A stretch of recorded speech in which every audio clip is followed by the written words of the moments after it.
Red Dreaded Entertainment, what the fuck is up, man? Your boy Akasan, aka SAN.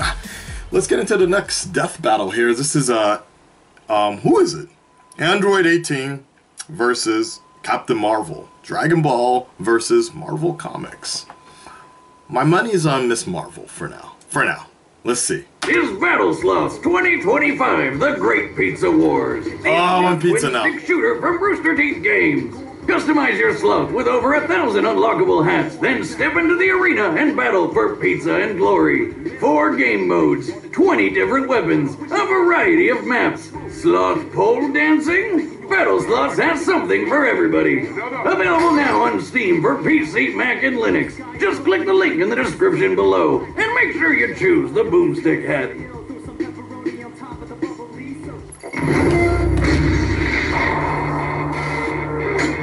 Let's go.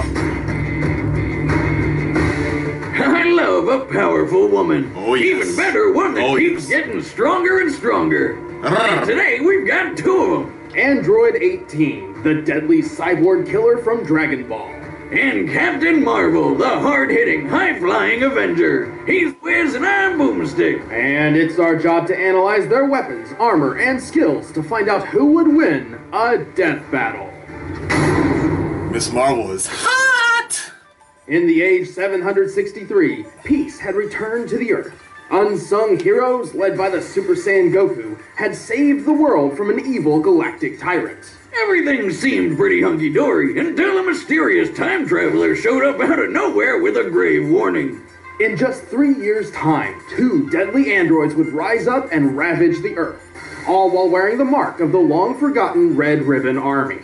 This sounds like it's gonna get complicated real fast. To be brief, the Red Ribbon Army was the greatest military force ever known, even greater than the Earth's entire armed forces combined. Until a tiny monkey child named Goku strode through and wrecked their shit. Dr. Gero, founder and lead scientist of the Red Ribbon Army, held a grudge against Goku for over 20 years. Like any mad scientist hell-bent on revenge, the good doctor got back to doing what he did best. Building robots. Building murder bots. And so he designed some of his deadliest creations to date, Android 17 and Android 18. Though Android isn't entirely accurate. 17 and 18 were actually humans once, siblings even. So that makes them cyborgs, not androids. You'd think a doctor with Gero's prestige would know the difference. I'll just chalk it up to a classic case of revenge madness. That happens to the best of us. Android 18's real name is Lazuli, which sounds like some sort of Italian pasta dish. No wonder she kept the name 18 after brutally murdering her maker. Yeah, Android 18 and her brother were pretty unruly and a force to be reckoned with. Gero, even with his own cyborg body, didn't stand a chance. With nothing better to do, the twins set off to ravage the world as predicted. But this time, something changed. After witnessing the compassion of the heroes, including a bald, vertically challenged martial artist named Krillin, 18 had a change of heart and joined the good guys. She even wound up starting a family with Krillin. Nice! Give it up for Krillin! That's how they did it. Not only is he punching above his bracket, but he's laying pipe above it as well. This 18 doesn't really age, so that's a serious win. Android 18 is an extremely competitive fighter with numerous deadly abilities. Gero's programming stems from decades of military dominance, granting her incredible hand-to-hand combat skills and mechanically enhanced senses for superb situational awareness. And she's got the strength to back it up. This chick can embed a person straight into the side of a cliff with a single smack, or shoot explosions out of her hands. She does this by harnessing Ki, a Taoist-inspired life force energy manifested through a person's spirit and vigor. With her Ki, 18 can fire a barrage of energy beams powerful enough to destroy buildings, continents, possibly even planets. Like the finger beam. Talk about getting finger blasted, am I right? No. Oh, you know you laughed. Absolutely not. On the inside? I didn't know that shit was real. Android 18 that dude has lighting dozens the paper of other on fire. techniques, such as infinity bullets. I know what you're thinking, but it's not a magic gun with unlimited ammo. It's a stampede of energy blasts which are nearly impossible to avoid. Her photon strike lays waste to a vast area in an instant. She can even use her husband's signature technique, the Destructo Disc. It's a buzzsaw made of pure energy. Why don't more Dragon Ball characters use that thing? Nice. He is just as much a defensive tool as well. Android 18 can enhance her strength, speed, and endurance with her energy, greatly surpassing the limitations of her physical body. Oh yeah, and she can fly! Unlike most warriors, 18's energy supply stems from a sort of battery within. This system grants her a continuous and potentially endless supply of ki. She'll never get tuckered out. In fact, one of her favorite combat strategies is wasting time to make her enemy exhausted, then moving in to finish him off. Yep. She's making him burn up all his energy and then she's going to attack him. Like many of Dr. Giro's other androids, it's even possible for 18 to steal her foe's energy for herself by absorbing it through her body, increasing her power and nullifying her opponent. So you can bet she'll always go the distance. Like Rocky Balboa, except, you know, way stronger and way prettier. 18 is tough enough to deflect Goku's Kamehameha attack even while he's in Super Saiyan Blue form. No shit. Also, she can kick hard enough to break Super Saiyan Vegeta's arm. What's so impressive about breaking an arm? You broke yours once just by falling out of your chair. You might have missed the Super Saiyan part there. Vegeta's extremely high ki levels improve his body to support an impressive amount of weight. Leading up to the fight, Vegeta was training in 450 times gravity, making his weight about 55,000 pounds. That means the tibia in his leg would be supporting over 40,000 pounds, the equivalent of 8 pickup trucks. Damn, I wish I had bones like that. I could fire so many bazookas and never have to worry about falling down. On top of that, she's able to use her constant supply of ki to easily match the speed of a Super Saiyan.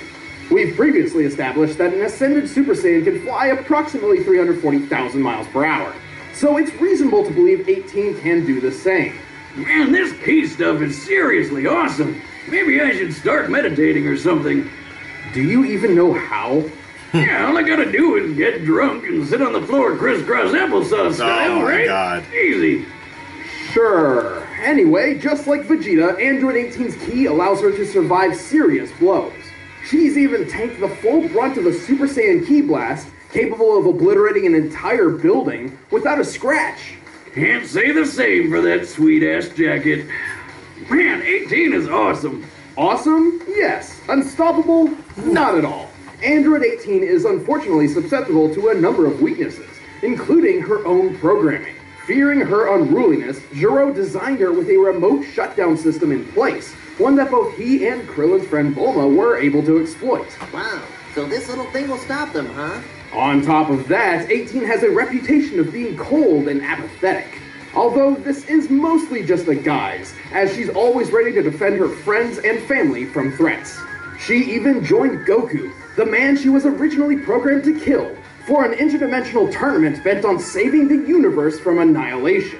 It's safe to say the Super Saiyans are not the only blondes protecting the planet. Believe me, when she gets that look in her eye, you better hold on to your Dragon Balls. I know I'm being hard on you, but it's the only way you'll learn. Alright, let's see what's up with Miss Marvel. Captain Marvel has had many names in her career, but when she was born, she was simply Carol Danvers. Carol grew up in Boston and joined the Air Force to pay for college. She quickly flew to the top of their ranks before moving on to the Air Force Intelligence. She can survive energy blasts to the face and even the vacuum of space for a long period of time. Once she flew from Broadway to the end of the atmosphere in only 1 minute and 58 seconds. That's a lot of sky to cover in less than 2 minutes. She claims that's her personal record. Now, considering the distance between a New York City street and the exosphere, Marvel must have been flying 247 times faster than the speed of sound. Carol has taken out characters like Vision, punched Iron Man out of his armor, and even survived 2 point-blank blasts from the Destructor's beam, which has enough power to punch holes through an Imperial Kree starship. And that's not even the height of her power. If Marvel absorbs enough energy, she can access the powers of Binary, a form she took after losing her powers, getting lost in space, and being experimented on by aliens. Long story. As Binary, she can tap into the power of a white hole and generate star levels of energy. And her hair's on fire! Were you even listening? That's like the least interesting thing about it. Okay. Says you. Look at it. Binary was an extremely powerful form, capable of wiping out entire fleets of enemy ships, but one that Captain Marvel does not have easy access to. She initially lost the form after expending all of its energy, and is unable to reach it again without absorbing a massive amount of interstellar energy, such as the infinite energy from a gravitational field of a black hole singularity. She's too stubborn to just give up, though. She's stubborn to a fault, even rushing headlong into situations while ignoring advice from wiser, more experienced friends. Like the time she started a civil war between two yep. or when she completely ignored her damaging addiction to alcohol. Yeah, Carol is a badass with a hell of a lot of power. But if Tony Stark, of all people, thinks you have a drinking problem, you should probably listen to him instead of trying to fly into space while completely wasted. God damn. Yeah.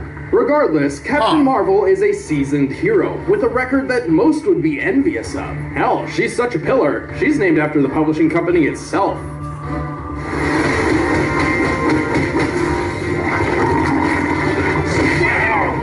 Anybody else? She's a tough cookie, though. Fuck, this is difficult. The combatants are set. Let's end this debate once and for all. But first, it's time for some... I don't know, actually. Blue Apron. And we're gonna pause it right there because, unfortunately, the camera... I gotta go with Miss Marvel. I hope I'm not wrong. I'm gonna be so pissed.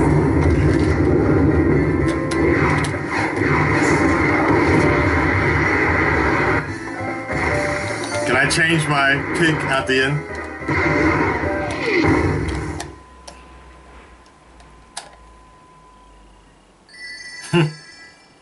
Get back! This orb is coming with me. Give me a break, lady. I've been looking for that thing all day. Don't make me hurt you. Yeah, good luck with that. Cat fight!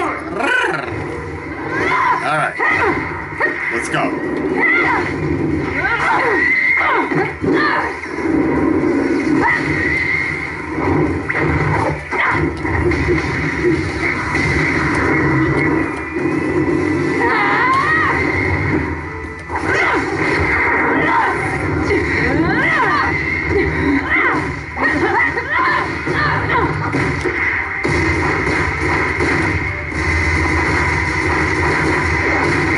I really don't have time for this.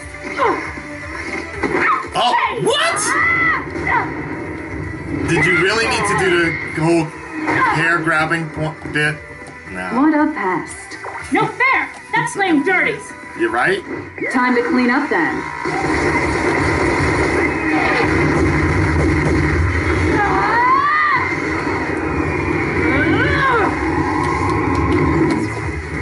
Nice. Surprise! Holy Thanks shit. for the energy.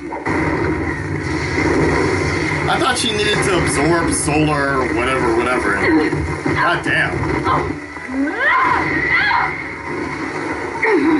I can take whatever you give and dish it back twice as hard.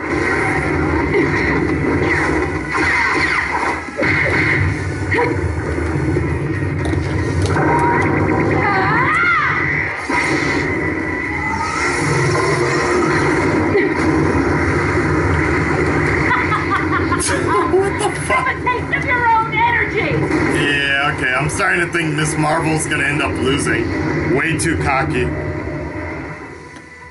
What? Yeah. Surprise. I can do it too.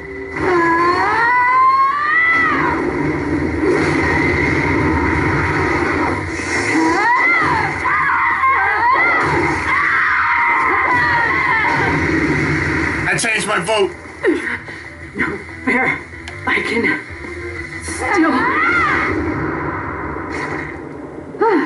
And that's that. Ouch!